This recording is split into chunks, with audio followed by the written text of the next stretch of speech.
host JP. I hope you guys are doing well. Today we're gonna study our topic, which is Bible woman character. It would be reached to you as a series. Today I would like to share some thoughts which I have learned from the life of Esther.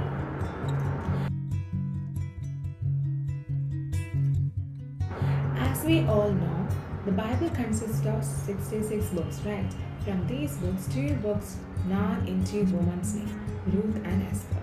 Esther is a Persian name and it means star. And the Hebrew name of Esther is Hadassah and it means myrtle tree. The specialty of the Esther book is there are 10 chapters, but we cannot find a warlike God anywhere. Instead, we can see the God's plan indirectly throughout the book. That's what we are looking forward. The first lesson is God's timing and selection. To know to this point, we have to know about the background of 5 people. The first person is King Ahasuerus. We can see it from the Bible, Esther chapter 1, verse 1 to 7. Now the Ahasuerus who reigned from India to Ethiopia over 177 provinces. In those days, as King Ahasuerus sat on his royal throne, which was at the citadel in Susa, in the 3rd year of his reign, he gave a banquet for all his princes and attendants, the army officers of Persia and Media, the nobles and the princes of his provinces being in his presence, and he displayed the riches of his royal glory and the splendor of his great majesty for many days, 180 days. When these days were completed, the king gave a banquet lasting 7 days for all the people who were present at the citadel in Susa, from the greatest to the least, in the court of the garden of the king's palace.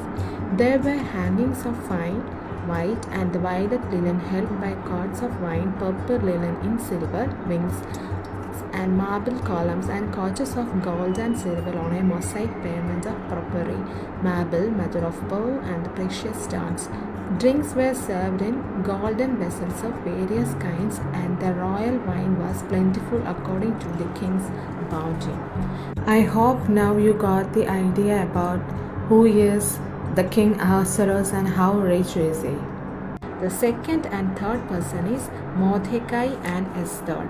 Esther chapter 2 verse 5 to 7. Now there was at the citadel in Susa a Jew whose name was Mordecai, the son of Jair, the son of Shimei, the son of Kish, a Benjamite, who had been taken into exile from Jerusalem with the captives who had been exiled with the Jeconiah king of Judah, whom Nebuchadnezzar the king of Babylon had exiled. He was bringing of Hadassah, that is Esther, his uncle's daughter, for she had no father or mother. Now the young lady was beautiful of form and face, and when her father, her mother died, Mordecai took care as his son born. I hope you got the idea about Mordecai and Esther. The fourth person is Vashti. Esther chapter 1 verse 9 to 12. Queen Vashti also gave a banquet for the women in the palace which belonged to King Ahasuerus. On the 7th day, when the heart of the king was merry with wine, he commanded Mehuman, Misma, Harbona, Bigitha, Abagadda, Sedar, and Carcas, the 7 eunuchs who served in the presence of King Ahasuerus, to bring Queen Vashti before the king with her royal crown, in order to display her beauty to the people and the princess, for she was beautiful. But Queen Vashti refused to come at the king's command, delivered by the eunuchs. Then the king became very angry, and his wrath burned within him. The fifth person is Haman. Esther chapter 3 verse 1 and 10. King Ahasuerus promoted Haman, the son of Hammedatha the Agagite, and advanced him and established his authority over all the princes who were with him. Then the king took his signet ring from his hand and gave it to Haman, the son of Hammedatha the Agagite, the enemy of the Jews. Esther chapter 8 verse 3. Then Esther spoke again to the king, fell at his feet, wept, and implored him to comfort at the evil scheme of Haman the Agagite and his plot which he was advised against the Jews. This is all about the background of the main characters in this book. Now we have to look the history of Haman. Actually, Haman is a descendant of Amalekites because as we read like Haman is a Agagite. Agag was the king of Amalekites and the Amalekites were the long time enemy of Israelites, or we can say like Jewish people. So let's see how they become the enemy. They were firstly attacked the Israelites after their exodus from the Egypt. When Saul appointed as a king, the priest Samuel said to Saul according to the God's command that to utterly destroy the Amalekites. Don't left anything of them. But Saul had a weakness, that was when he saw anything mighty man or any valiant man, he attached him to his staff. Therefore, here also that happened. He saved Agag and the best belongings of them. When Samuel knew this, he killed Agag later. This is what about Haman's history. So what we read of God, that in Ephesians, God knew us before the foundation of the world. And Sam says he know that each and every moment of us. And in Jeremiah read like he knew us when we are in the womb.